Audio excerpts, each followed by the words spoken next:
Hey guys, long time no see, but welcome back to the Fail with Fire podcast. I am your host, Phoenix Ha. I'm the CEO of AdBeacon, my favorite first-party data and attribution platform. Oh, and we also optimize. And today we're joined with one of my favorites. His name is Arjun Shukla, and I have met him in so many different ways. We've got Twitter, we've got in person now, we've got like events, everything, and then we're part of the dad gang together, even though I'm not a dad, but I'm like the honorary dad gang member as a chick. Daddy, because I'm daddy, exactly, or father, whichever you prefer. But yeah, no, today's going to be really, really fun because we're coming back off of Q1. We're in Q1 right now. And I'm just excited to kind of dig in as to how your brain works. But before we even do that, I just want to do a little introduction on Arjun. Obviously, I have a personal relationship with Arjun in terms of like seeing him at events and just being fun and funny other than just work. We talk about what's going on in D2C. We laugh about all the douchiness in the area and then all the good stuff in the area, right? Like it's a real friendship, which I appreciate. And I distinctly remember this one memory is every time I go to an event, I see Arjun there and we just yell like, Arjun, it's you, what's up? And I remember I had my dad gang hat on. He had his hat on. A couple other people at this event had their hat on and we're like, we got to find everybody and get them together. And it's those moments that make my heart smile at events rather than just talking about the nitty gritty and scaling, which again, very important. But the official introduction is Arjun Shukla is the CEO and founder of GrowSpotlight.com. He specializes in taking six-figure brands to 7, 8, 9 figures profitably. That's key, profitably, using full funnel paid socials. So over the last 4 years, he's worked with over 200 brands, spent over $100 million in paid spend. He's also grown GrowSpotlight from 0 to $1 million annual revenue profitably in that time. And you just love discussing everything D2C before, after all the fires in between, which is why I wanted to bring you to the table. But anyway, Arjun, welcome to the pod. Thank you, Phoenix. It's a pleasure to be here. Long-time listener, first-time caller, I might say. Look, as you said, Phoenix, every time I go to an event, of course, you're going to meet salespeople. You're going to meet the new SaaS operators. You're going to meet a brand new D2C brand, whatever's hot that week or whatever. But really what makes my heart smile is the relationships I've built in this space. You know, guys like Raba and Charlie sending me stuff out of my registry worth hundreds of dollars, even though we like only met like 6 months ago. People like recognizing me and referring me to other people. And overall, like it's just been, I think don't believe what you see on DTC Twitter. I think sometimes you see a lot of argument and going back and forth, a little grandstanding posturing. But I think when you go into a room and you're all in one place, I think everyone removes that facade and it's just nice people that are just trying to make a difference in this world. So thank you for that introduction. It's a pleasure to be here. Absolutely. I think the people who are genuinely just pure are the ones that thrive in our world. And the posturing, I think, is all for D2C Twitter, because when you meet them, they completely crumble. There's like no actual animosity there. And if there is, it gets squashed pretty quickly. Like no douchebags is kind of the vibe I go for. And you're definitely in that little, nestled area. And the people who want to put on this persona of being these types of people that they are on Twitter, I just want to like give a shout out to you. Like it's not much. That's right. That's right. Twitter. Twitter's a highlight reel, right? But when you watch the full game, you see it's a lot uglier than that. And as an agency, kind of similar to a SaaS company like you actually get to see behind the scenes and you realize not everything's roses. And I think when you can connect with people on an authentic level and really sort of see and unpack what it is that they're going through, ask that additional question. Like, you ask someone, how are you going? And the answer is always, oh, I'm good. Like, no, but how are you really going? And if you ask that additional question, you sort of get a lot more introspection, you get a lot more character, you get a lot more connection. And I think that's what I'm here for in this world. I mean, the reality is I could keep running my agency without having a physical brand presence on Twitter or going to these events. You can still get clients in other ways without being someone that's known by people. But when you make these connections, that's when you really build a love for the industry and you want to contribute or you want to help people out beyond just the monetary gains that it gives to people. Absolutely, absolutely. And we were just talking a little bit off camera about Q1. So we're in Q1 as of right now. Sorry. We just, happy new year to everybody. Hey ho, like definitely getting back to the gym. Everyone's on this like 8-pack grind and was it 75 hard? I laugh every time I see that. I'm like, okay, you 75 harders, go for it. I'll just watch from afar. But no, Q1's interesting. And you said this yourself, is you feel like this Q1 isn't as tough as last year's Q1, which I agree, but I have an assumption. You kind of mentioned potentially it was like the political ads coming soon or just the political space in general. I would say it's because, and maybe this is because I'm basing it off of my spending habits. I have a wedding coming up, and then I also have just like stricter pockets when it came to buying gifts, in Christmas time this year or this last year. So I didn't spend nearly as much. Mind you, people had a lot of record-breaking years. Hot take, I'm pretty sure a lot of you forgot to do the comparison period accurately based off of last year's dates versus this year's dates, not to rub some people the wrong way, because that number drops significantly because it fall. In other words, if it was a 13th this last year, it probably was the 12th the year prior, right? But anyway, I digress. And there's just like the sentiment. So when Q1 happened, I think because I didn't have such a deficit this year as I did last year after spending, I'm like more inclined to still buy. And then it trickles into Q1 of 2024. But what are your thoughts? Yeah. So, as you said, it trickled from the year past. And I think that's certainly true in direct to consumer as well. I feel like a lot of the clients I have, they base their successes off gross revenue. Those are the famous or infamous Shopify screenshots. Like, oh my God, I made $1 million on this day and $1 million on these 3 days, whatever else, right? The reality of 2022, 2023, if we cast our thoughts back, is that I think a lot of people had big tax bills due in April of 2023, coming out of a big 2020, 2021, and 2022. And, when you look at that gross revenue, you don't actually think about what accounting is required. Yes, you can look at that gross revenue, you have to process that many orders. As a result, it's resulting in payouts. But then as you think about, okay, well, to make that happen, I would have had to promote this many people. And as a result, my payroll costs have risen by 30%. And that's something that's got a bit of a lag to it. Now that my business is operating at 7 figures, my purchase orders are an order of magnitude bigger. My shipping charges an order of magnitude bigger. I maybe have to upgrade my warehouse. And then finally, you don't do your taxes until now. So you are looking at it and you go, okay, cool. I had a great 2022. And it's only, you only realize in February of 2023 that, oh my God, I've actually got a few expenses due if I want this business to keep operating the way that I want. So I think in that period, people start to go, well, I know I need to pay these things. What can I rationalize to make that up? Because I wasn't thinking about taxes. I wasn't thinking about upgrading my warehouse costs. So when I was in the rush of Q4, all I was thinking about was sales, sales, sales. So I think there was kind of a delayed attribution of costs that went into 2023, whereby people made a bunch of money in 2020, 2021, and 2022 to a certain extent with that zero interest rate phenomenon and the COVID spending booms. And they got to 2023 and they had a chance to take a big exhale and really go, oh God, I've got some things due. And when I look at my group chats and friends that I have, that was certainly true. I got texts like, hey, do you know a good accountant? Do you know a good lawyer to structure, blah, blah, blah. I feel like now, though, we're past that. And last year was a big belt tightening year. Everyone decided to sort of take that inward step.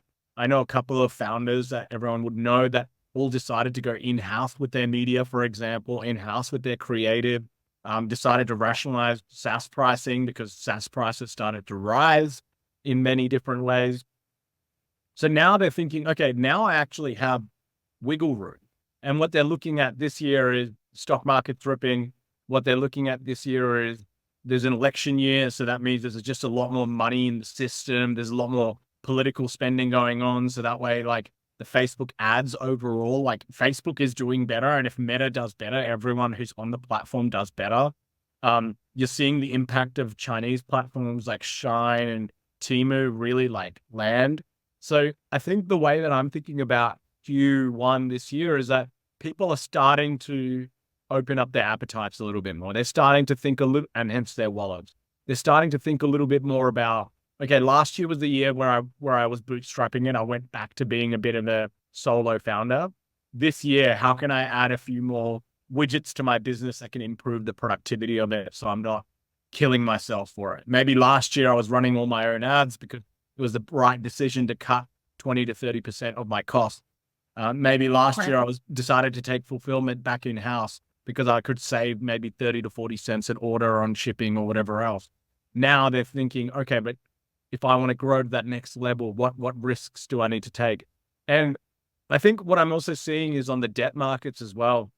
Last year, I think it just felt like some of the interest rates were prohibitive. I know that some of my friends who were getting 15 to 20% Wayflyer loans. And yeah, I think it just like those things catch up to you.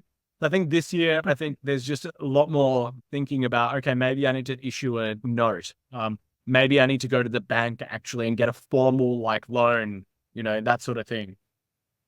Well, I'm also seeing less discounts, which is good, right? Like you're starting to see that you can survive without heavy discounting, which dips into your margins. But then you just beautifully and eloquently put it. It's just there every single additional widget, additional service, additional SaaS, whatever it is, has potentially risen a percentage in terms of annual, if not monthly, like fee.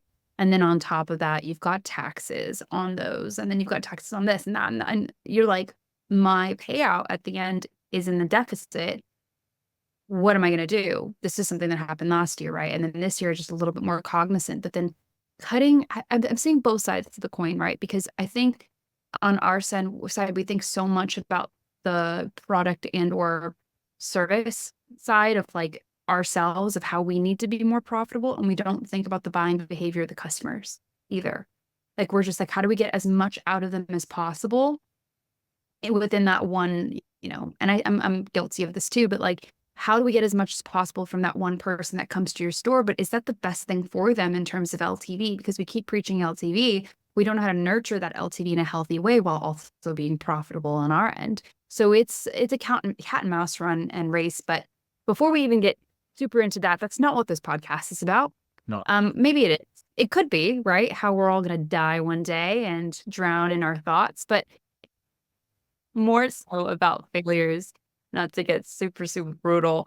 It's more about our failures and how they led to these amazing fires in our life, and how we get back up and crawl back up after some really, really tough times. But before I do that, actually, there's this one segment in true fail fire tradition of how to get to know Arjun a little bit better. So if I was at let's just say barbecue, which today it's not barbecue weather, but let's pretend it is. No, not even close. Arjun, how would somebody who's close to you, like your wife, introduce you to me? And often our wives or spouses don't necessarily go, this is what they do for work. They go, this is who this person is. So walk me through what you would say and who you are and what you do for work. Yeah. So my best friend, Max, the way he describes me, this is Arjun. He's the number one hype man in your corner. I don't know what it is, but I have an ability to make the light that they want to shine on me shine back on them. Or if I'm introducing them to someone, find a way to represent what it is. And I'll never introduce it like, hey, this is X person who runs $1 million a year brand.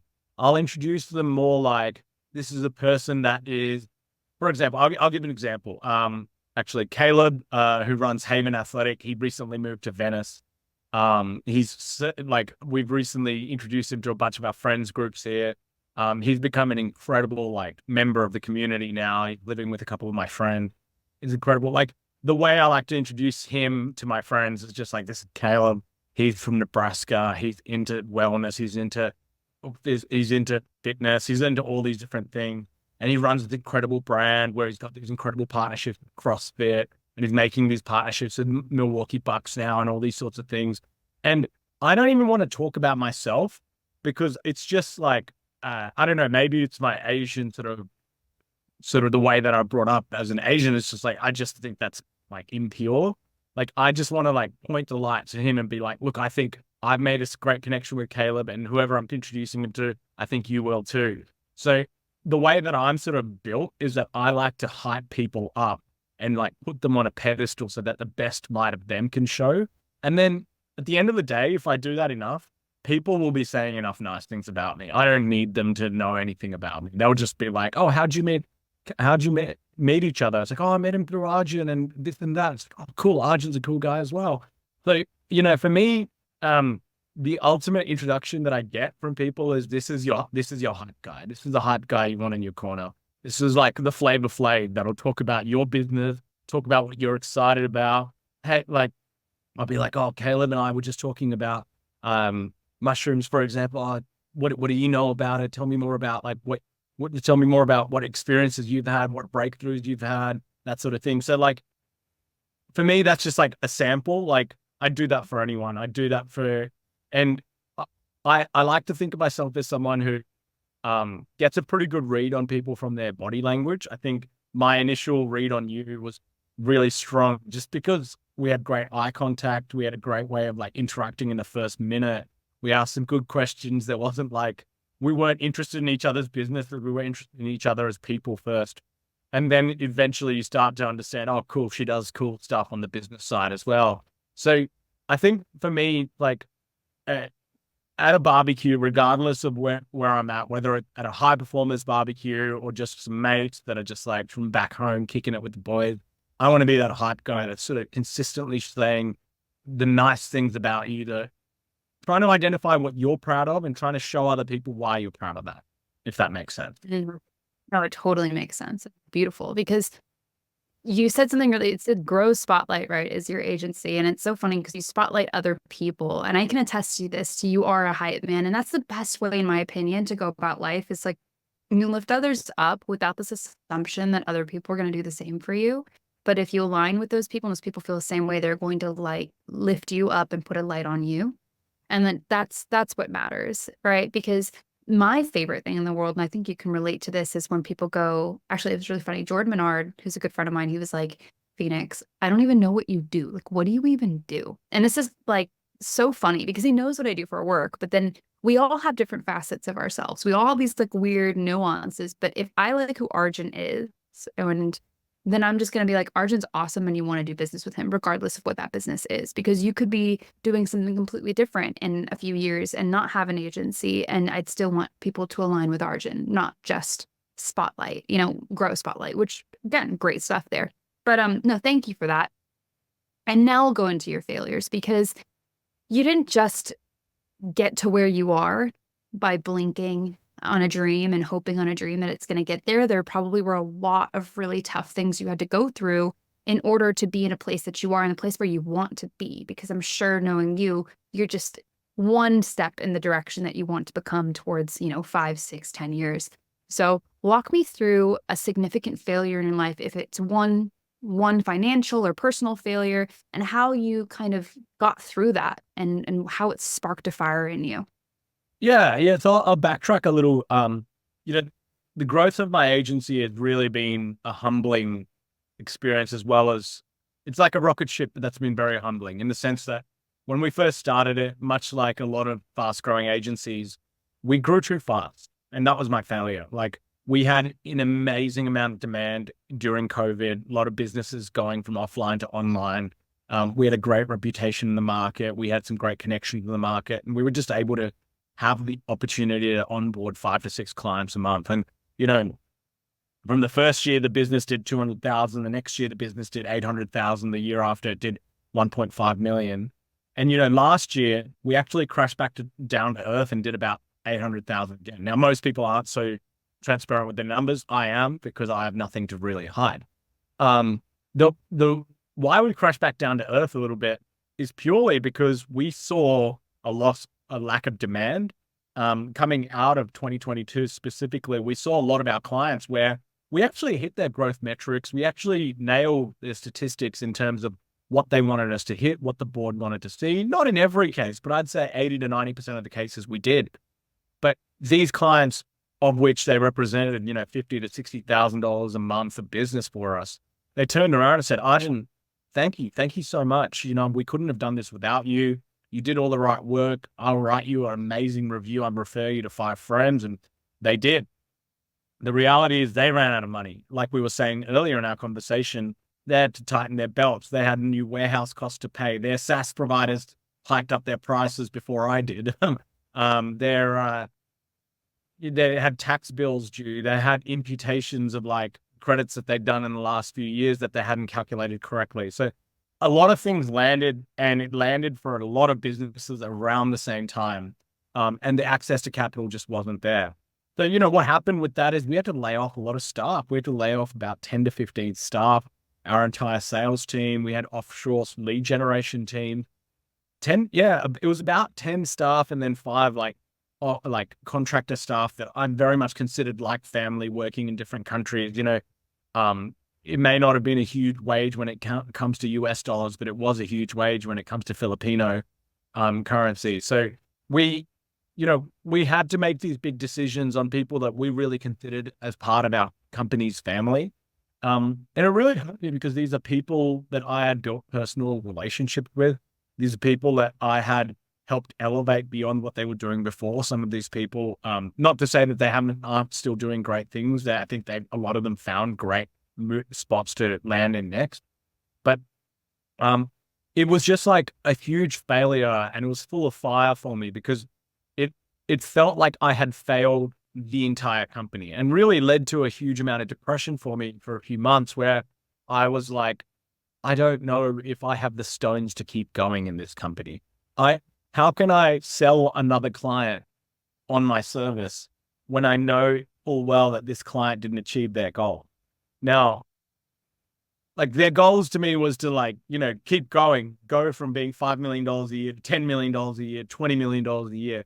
They told me that they had met their goals, but I knew what their real goal was. I knew what their real goal was, to grow to that next level, and they had to rein it all in. They had to take media in-house. Hell, I'd be getting calls from midnight still being like, hey, can you still consult a couple hours? Because I'm still not sure how to run my business after I let go of all my agencies. So it was a real failure moment because I also chose to do it with class. Agencies have an ability to lock you into contracts, and we do too. We have great contracts that mean that we can charge you for things that we shouldn't be charging you. That's just part of the agency dark magic. Agencies are experts at finding the ways to make sure that even if you want to leave today, we'll charge you for the next 90 days. I never did any of that, and that was bad for business, but it was good for my soul. So it was also like a failure where I was like, this is how do I trade this off? Do I take the business failure, or do I take the integrity failure? And in this case, I never wanted to relent on my integrity. There was clients where I was like, I know I have you for the next 3 to 6 months on a contract. I know I could keep you in there for whatever. I just let them go that day. So I was like, you know what, Jim, this is your business. You've taken family money to run this business. You have obligations to those people, your father-in-law, whatever else. I'm not going to be the one that's has to make you go to that father-in-law and be like, hey, you know what? I can't pay you back because I've actually got $50,000 that I'm still owing this agency for work that they're not providing anymore. So Yeah. Wow. it was just one of those moments where I was at this crossroads where I was like, I could take the dark path and that could enrich just me, and I could meet more of my financial goals. Maybe it would mean laying off less staff.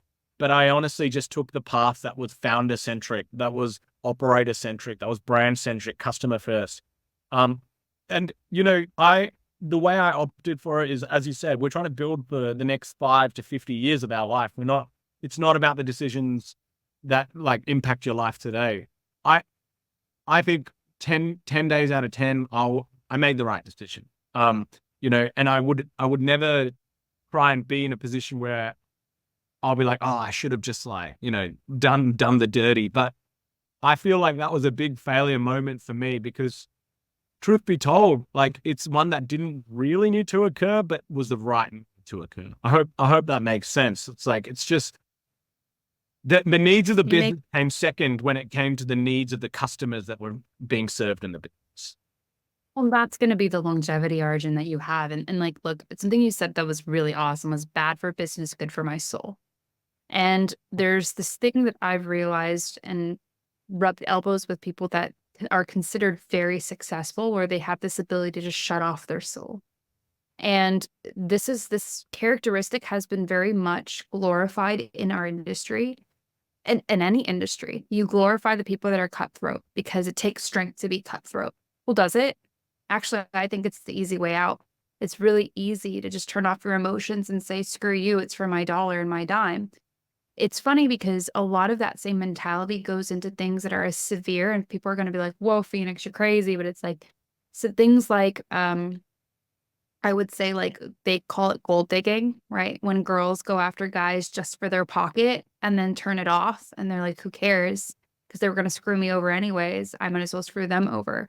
It's the same thing in my mind, right? Where the integrity behind it and the type of person that you are and how you get that money. It's not, let me just get my bag. It's like, how do we get this together? And is it helping you? Is it hurting you? And what is my role? And that's why I always say, like, what's your moral foundation? What are your pillars? Who are you as a person? And then go from there. And that'll speak volumes. But I think that actually is like a very big strength of yours, Arjun. I also sometimes have a self-reflection as well. I'm very grateful that you shared that you were going through depression. Because when you said you had to let all those people go, I'm thinking to myself, like, oh my God, could you imagine just like staring at them and going, hey, I'm sorry, I have to take your livelihood, because sacrificing you right now is going to make sure that this ship is still above water. I'm thinking ship because there's a ship behind your head, ship above water, versus keeping you and then we all sink together and you're never going to have an opportunity with us down in the future.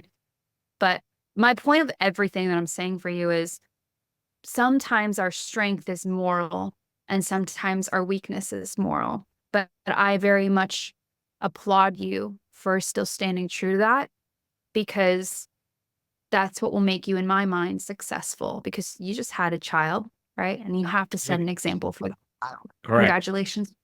Thank you. Thank you, Tom. Do you think that kind of shaped the type of father you want to, or you are now, and like what you want to do? Exactly. Yeah, it is. It's you know, to your point, it's also about the way you let people out of their livelihoods as well. It's like, you know, I could have recorded a Zoom message and been like, you know, if you get this email, buy, you know, whatever else, you know, and like I could have gone about it the way kind of Elon did at Twitter, you know, but you know, I decided to have that personal conversation with everyone. I decided to make sure that they understood the reasons why they didn't love it. You know, who can love it? But I fully understand why they didn't love it as well. To your point about role modeling, it's not just about the behaviors that you role model. It's not just about the actions that you take. It's about what stories you can tell, about, like, I mean, for me, like, it's going to be a very long time until I can tell my son about these business stories. Right. But it's whether I can run into, say, a former client at, like, you know, Trader Joe's or something, and whether they're going to look at me and ignore me or kind of give me the stink eye, whether they're going to be like, you know what, things didn't go fully to plan, but you know what, this guy, he stood behind his word every single day, and he put his money where his mouth is, you know. And you know, I tell people on Twitter, I'm a founder-centric agency. A lot of other people say it for me as well. That for me, it was more about being really clear about the story that I can tell. When I tell people in a sales pitch, I'm a founder-centric agency. When I tell people about these stories, those become sales collateral in their own right. When they talk to me, they can tell, hey, this is a guy that is going to do me right when I make the decision. So, to your point about role modeling, it's not even just for my son. It's, to be honest, it's for the rest of the business. It's for the rest of my employees as well. Like, staff retention last year was really, really strong, because they knew, okay, you know what, the business is going through a tough time, but you know, this is the guy that's not going to fuck me over anything. He's not going to make a decision that's going to leave me going, whoa, what the hell? Like, why did I put my faith in him this whole time? Why did I, you know, choose to make the decisions? Why did I move apartment and sign this lease because of this guy? The reality is, when we run businesses, we're all kind of like Wizard of Oz. We're like, got that big head, and we got that big title, but behind it all is like a little man that's pulling all the strings. I want them to see a little bit of that little man and be like, okay, look, we all understand the Wizard of Oz there, but the guy behind behind the curtain is actually a good guy, and we can put our faith on him. And what that means is, when employees do part with us or employees do join with us, they're seeing a consistent story across the board. Like I often tell people, hey, when you join the company, I want you to go ask anyone in the company what their experience has been so far. Don't pull any punches. Ask them everything. The worst parts of working with me, the best parts, blah, blah, blah. Now, I wouldn't be comfortable doing that if I didn't have a really consistent story to tell about how I've treated people. I'd have to be really careful, and some employees gossip. They'd be saying stories, and suddenly I'd have a staff retention issue. So for me, it's like these stories become part of it's kind of like a Superman or Batman origin story. And for me, it was really important to have this origin story that I could stand behind. Okay. I like that because it goes straight into my hot take. This is our hot take section. And no, thank you for sharing that. I think it's good to hear the heart of somebody who really truly stands behind their business in terms of how you treat others, not only your clients, how you treat yourself, and then how you treat your staff, because that is huge. And we don't actually give that enough light. We keep saying like, oh yeah, be a good boss. So what does a good boss even mean? It means making really tough decisions for the greater good, and then also doing it with efficacy and closing that chapter in a way that they can look back and go, all right, I get it. It sucked, but I get it. And okay, so I wanted to bring in this hot take section. In every single episode, we have this. And this actually was something that was stirring in me. I got really, really angry. Mind you, like sometimes there's certain things that I stand on. I know you're like, what? Sometimes I stand on my soapbox and I'm like, what the hell? And in SaaS, you're told to be Switzerland. You're told to always hold the white flag because you never want to stir anything up because you are a provider. You are not somebody that anyone cares about opinion. That's just not who I am. All right. So recently, I would say there was a Senate hearing with the CEOs of TikTok, X, Meta. Do you know about this? Yeah, Josh Hawley called Mark Zuckerberg and told him to apologize to all of his victims. I don't know about his victims, but yeah. There's definitely like some gray area there, but it was basically about how there's been child exploitation on these platforms, these social platforms, and how it's been handled. Really, the ethos behind like the whole conversation was trying to get legislation through specific acts and bills, basically making sure that these platforms are responsible financially and in this court of law through civil or whatever court that they wanted to go to, that they can be sued. Because as it stands right now, they cannot be sued because they are protected. I won't go into whether or not I think a specific bill or legislation should be passed, because I personally am not educated enough, and the nuances to those bills, I'm sure, have political gain one way or another. But as somebody who has a lot of friends with children who have been victims to child exploitation, friends of mine that have been victims to exploitation as a whole, I know it exists. And what really rubbed me the wrong way, Arjun, is that our industry was dead quiet. Our D2C industry was completely dead quiet on Twitter. And on LinkedIn, I was scraping the internet. So the reason why I bring this up is my hot take is you're not as good of a person as you say you are until you decide to stand up for the things that matter. If you're going to start talking, like when TikTok was getting banned, right? Remember during that whole thing, that whole frenzy, we were all scared, and I couldn't go on Twitter without being drowned with somebody talking about it. But we're talking about this, and everyone was dead quiet. Arjun, I texted so many of our friends. No one responded to me. And all I asked was, what are your thoughts on this? And it's not going to say that you're a bad person, but it is exactly what you just said, Arjun. You said, it's that origin story of who you are. You can say you really care about children and you're a dad, and I just had a baby and dad gang. But when it comes down to it, these are children. This is innocence. There is a problem. We're not unaware of it, but because it could dip into our pockets, because Meta is a big profit driver for the majority of us, are we not going to talk about it? So that's my hot take. Don't be shitty, because I can call you out on being shitty. And it was a interesting time. I think one of the things that I admire most about you is you do call out people. Like I've seen you call out some of our mutual friends. I've seen them also go, I'm glad she called me out. I probably deserve that. And I think you should never lose that. And first of all, I so agree. I mean, I'll say this. The only reason I've been quiet about it, I've actually been off X and been off social media for the last, I'd say 15 to 20 days. I actually maybe even beyond that. I actually made a resolution in the new year that I didn't feel like getting dragged into the conversation argument of the week on attribution or whatever it is, tools, this guy hates this guy, whatever. I just didn't feel like it was serving me. It was not giving me all it was doing was like giving me cheap dopamine hit in my head. Mm. It felt like crypto a little bit, where it's like, oh, cool, this coin is mooning again. Like, oh, great. Like, that's going to be a cheap dopamine hit. And I'll say this, I think it's we as advertisers need to be incredibly conscious about what we're doing. For example, we do a lot of skincare. And recently there's been a huge piece on skincare being marketed to teenage girls, like drunk elephant, pretty much marketing to 13 to 17-year-old, getting chemical burns all over their face. And them doing nothing about, they're encouraging it. It's a brand new customer segment for them to appeal to. They've been dead silent about it. I know it's not on the scale of the child sex exploitations that they've been talking about in the Senate and in Congress.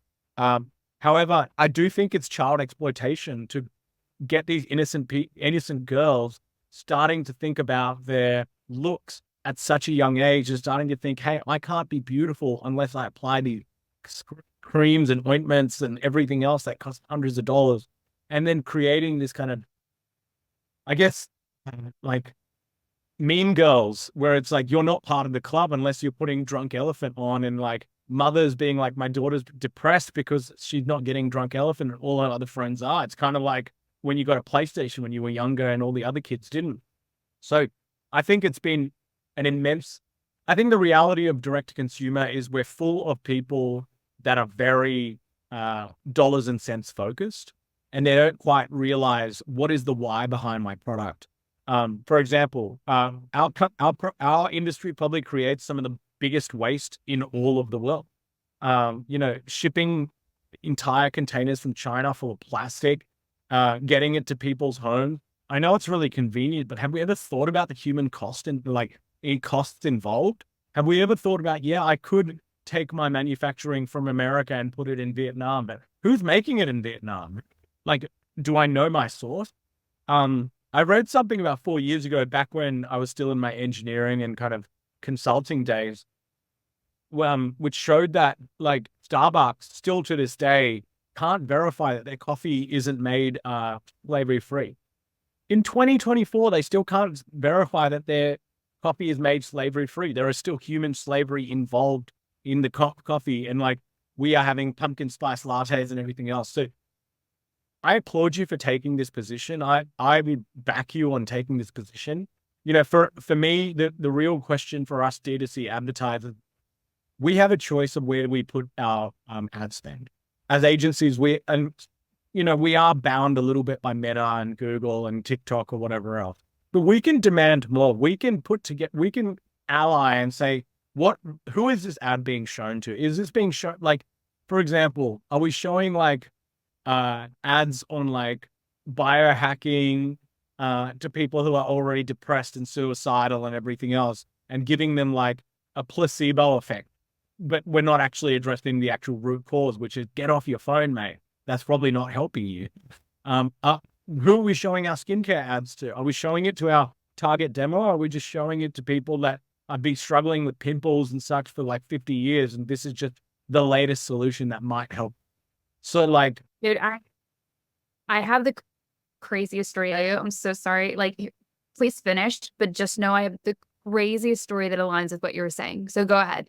No, please. I want to hear it.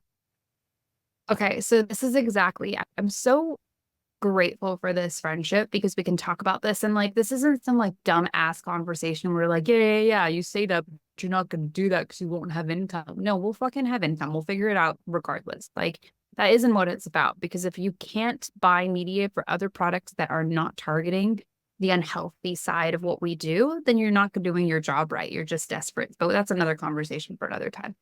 What I want to talk about is weight loss medication. So I have worked in many telehealth and weight loss medication, like I would say that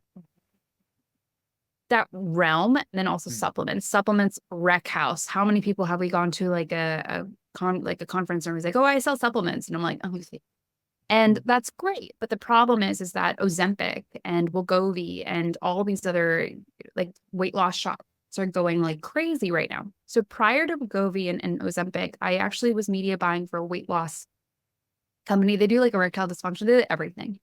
And I was like, okay, I'll do this. I was still tentative to it because I have a lot of friends that struggle with weight loss, and including myself, who struggled with an eating disorder when I was younger, when I was modeling. And it's a very touchy topic to me because you just don't know everyone's story, but you also do realize that this drug exists and some people could benefit. So you're like, who am I to say what?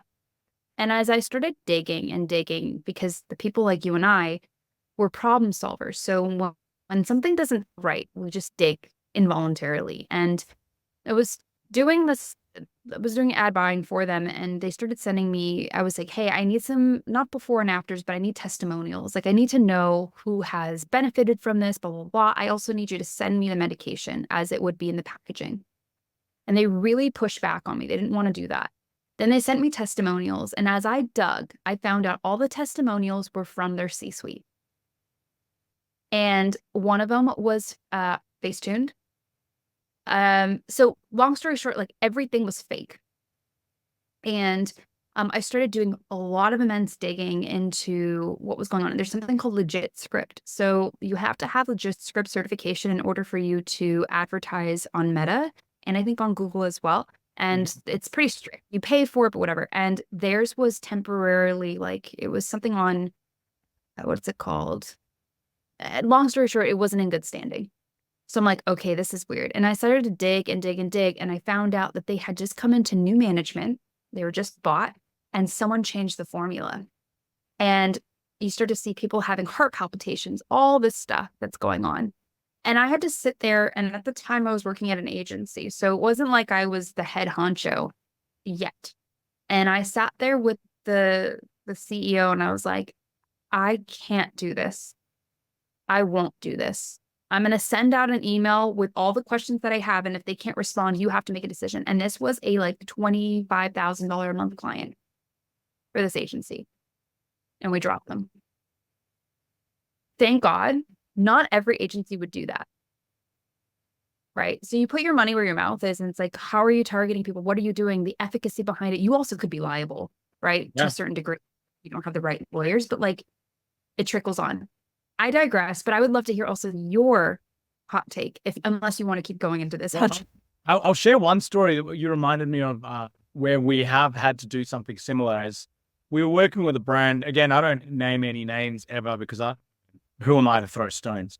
But we were working with a brand, and they had, when they came to me, they said, oh, our low ticket offer is doing really well, but what we need is our high ticket offer to take off. And I was like, okay, that's an interesting way to put it.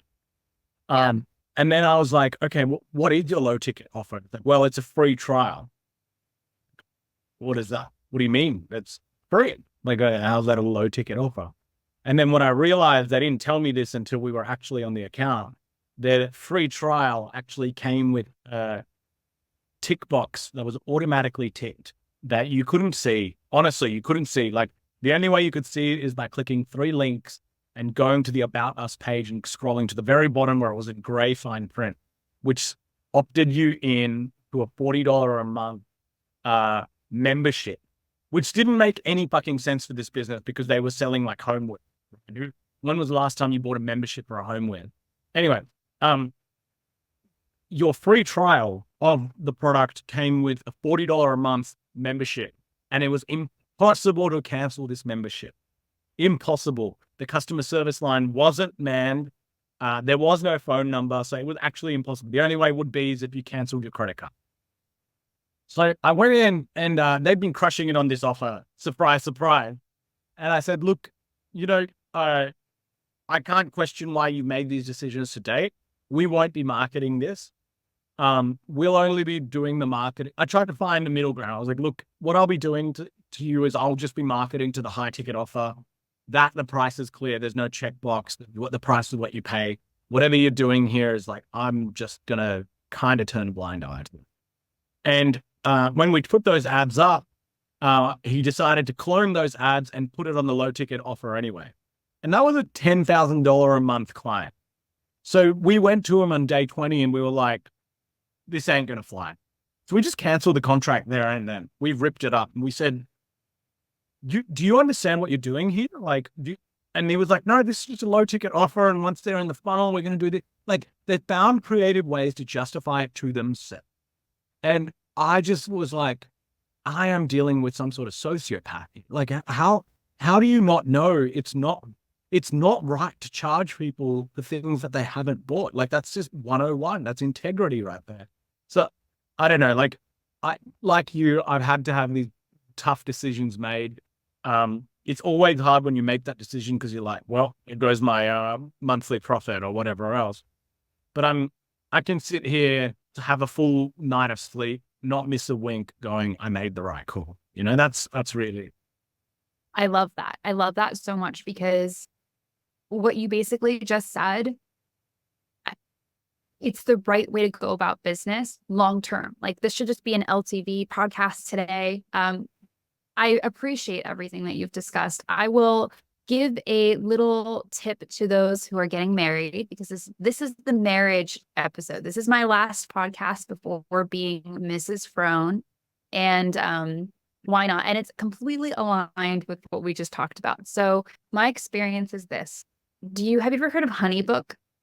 No, I haven't. HoneyBook. Okay. So a lot of venues will use this company called HoneyBook. And I was a victim of HoneyBook. And exactly what you just said about these low ticket offers and like this bullshit check boxes. So my venue, who I very much love, they're like, hey, we're giving you this high level idea, overview, estimated cost of what your wedding is going to be. Nothing was validated. Like, we're just saying, okay, like if we wanted this and this and this, it'll come out to 20 something thousand, right? Let's just say. So I said, okay, yeah, great, cool. So we sign it, but we're just saying this is just a mock-up and then we'll continue to do so. I signed it and gave my deposit. So the deposit was $3,000 for the event space. And then it was like this 20 something thousand dollar, quote. The day before Christmas Eve, I get charged on my credit card $11,000. And I'm like, where did this come from? And I look it up and it's HoneyBook and it says one of two charges. What happens when you pay your deposit is that they auto check in very small print that you are now going to pay auto pay for a quote like above. Mind you, it's not the correct amount of people, nothing I confirmed in terms of food, no services have been rendered. And when I talked to my venue couldn't do anything or change it, called HoneyBook. HoneyBook's, oh, sorry, they have to change it. I had to call Amex and tell them, and they're like, oh, this happens all the time with HoneyBook. So I finally canceled my credit card. Exactly your point. I had to cancel my credit card. I had it all rerouted and finally figured out my venue had to give me an $11,000 check to repay me. Ridiculous. I got my points. But I mean, yeah, at least you got that. Ridiculous. Sounds very similar to what happened. Yeah, it's ridiculous. But look, I'm glad we're on the same position there. I mean, my hot take, going back to your earlier question, is a little bit more saucy, which I've recently come to the perspective that we're social media marketers, right? We use social media as a medium for us to transmit our messages, marketing messages, and the right. I think we'll be looking at social media in 20 to 30 years the same way we look at smoking now. I think we really will. I think even for us millennials I think we have a fairly relaxed usage of it. We remember life before Facebook, before MySpace, MSN Messenger even, we remember that. There is some triggers going on in our brains similar to how gamblers respond to a parlay, or similar to how cocaine addicts respond to a bump. Like, I think it's something whereby people are getting addicted to the drama. and they cannot live without it. And it is leading to a situation where I really think that as social media marketers, we need to be mindful of our own consumption on social media. Yes, we need to go into Ads Manager. Yes, we need to look at the trends. Yes, we need to be on the pulse of what's happening. But do I need to be on Twitter 10 hours a day to get all that? Do I need to be scrolling through Instagram like little things, like while we're waiting in line at the grocery store? Do I need to be on Facebook, or can I just like put the phone down and just kind of look at things just for a minute? Just wait in line, just kind of like we did in the 50s and 60s. Just like, my hot take is that yes, we're social media marketers. Yes, we make our living out of social media, but we really need to be mindful about how we consume social media, because I think Not we're an seeing excuse anymore. it's Right. there is really it's kind of like it's a curve where usage, I guess, like it's got diminishing returns, and then at a certain point it's got negative returns, and it's like the slope down is like super steep, like beyond the Net negative. and you're seeing it in the amounts of in like 15 to 17-year-olds, how much depression is spiking in these kids, because these TikTok messages are just completely overcoming their own self-confidence. They're not sure of who they are. They're not sure of where they stand with their family. They're being radicalized by messages from left or right. Doesn't matter. Both are as bad as each other. And I think as marketers, we need to be really mindful that to a certain extent, we're kind of doing something similar to what the Marlboro salesmen were doing in the 50s, where we need to be really mindful of the fact that, yes, we're using these platforms. Yes, we want time on platform to increase. But personally speaking, you want to run your SaaS company, you want to run your agency, you want to run your brand, you do not need to be in these platforms nearly as often as you think. You can read the Morning Brew, where they've summarized a bunch of the trends for you. You can look at a few Facebook groups where there's like e-commerce fuel or something like that, where you can have all these things come into you in a more distilled format from people who are doing that. But the reality is, if you are an operator of a business, like an agency, SaaS, or a brand, you do not need to be on these platforms day to day. It is a waste of your time. And truth be told, it's probably a net negative to your entire family life, your overall. And I think that doom scrolling is something that we're going to look back on and go, wow, I can't believe we let ourselves do that. It's going to be something that long-term we're going to look back as very cancerous to the way that we socially interact. And we're just seeing all these effects happen, like, dating in bars, for example. People don't go up to each other and talk to each other. It's just combative. It's because people don't know how to do that anymore. People don't know how to approach someone cold. So I think there's just all these second and third order effects to the increasing social media usage that I'm just constantly I don't know if this is the most net positive to society. 100% aligned.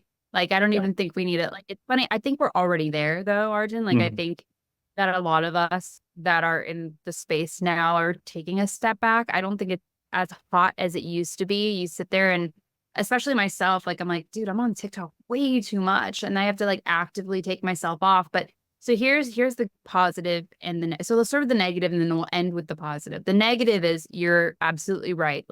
If we keep doing this, it's a means to death of our brains, death of I would say, our attention spans, etc. Also, our ability to interact and effectively communicate with others is going to be gone, especially in person. The positive is that just as radically as people are bored with things, right? Because our attention spans are cut short, so is our want for social media and access, I believe. Mm-hmm. So that will start to die out, right? The next generation always rejects the generation prior. So I think our children are going to be very against this and be like, yeah, our parents were stuck on their phones. They were glued to a screen. And we understand that this is stupid and late. And I'm hoping for that. So that's a great point. I guess the kids these days aren't drinking as much as they because they're millennial drank a lot. What the hell were they thinking? And, our generation didn't smoke because they were like, what the hell are our parents doing smoking in like hospital rooms and stuff like that. So you're right. Hopefully out the generation after us, my son's generation, he didn't go, Dad, I can't believe you spent that much time on screens. Um, with VR and everything like that, I'm also not confident that will happen. But, I think it takes a conscious step for us to be like, where can we unwind? For me, for example, I've been finding a lot of comfort in going back into like WhatsApp groups and iMessage groups where it's like, cool, it's just text-based communication. There's no hot takes here. We're exchanging, there's dialogue. One of the things we were saying in one of our chat groups as well is the problem with something like X and Twitter, where we all have conversations, is it's actually not an intellectual discourse medium. It is a sales platform at this point. It is a platform where you can show like your highlight reel so that you might attract more leads into your service or your business and whatever else. And there's nothing wrong with that. I do that too. I'm not saying there's anything wrong with that. It's just that if we fool ourselves into thinking that's the reality, there's going to be more and more founders sitting there with their $100 a day Shopify agent and a Shopify brand thinking, I'm never going to make it. Look at these guys making $1 million a day. How will I ever do this? Like, I can never compete with these guys. They're gods. They're like, the reality is if you met any of these guys, they were in this zone once too. When you actually talk to them, they're like, yeah, I remember failing my 10th business until my 11th one took off. So I think it's just like the effects of this highly curated highlight reel that is consistently feeding you information that is aligned to whatever you already like is not the right way to sort of look at things. And you're right. I really hope, just like drinking, like, people go, okay, you know what? Maybe that generation above us didn't have it right. Right. And that's why we have Fail with Fire. That's why we built the podcast. It's like, a lot of people think it's to get leads for AdBeacon. It's like, no, we barely talk about AdBeacon. We talk about what's going on. And it's also a community of just, hey, like, this is it. This isn't the highlight reel, because everyone talks about their wins. Like, what eye roll. I want to know about the shit that you had to go through, because other people are going to come in. I teach at a university, and these kids are coming up, and, they just don't know. I remember being so scared of like, how am I going to make any money? Like, I'm not going to make any money. I just spent all this money getting this degree. How the fuck am I going to make $1? No one's going to give me a chance because I have no experience, and they require experience. That juxtaposition where you're just like, I don't know what's happening. Like, there's nothing to do here. And that's kind of the situation here that I wanted people like yourself and other industry people that are talking about, hey, I did go from 1.5 to 8. 800,000 again, but it'll probably amp up to, whatever it might be down the road. But like, this is what happened, and these are the reasons why. And I really appreciate your honesty and your transparency and like who you are, Arjun. So thank you for coming onto the podcast. How can people find you? How can people get to know you and message you? Where is the best place?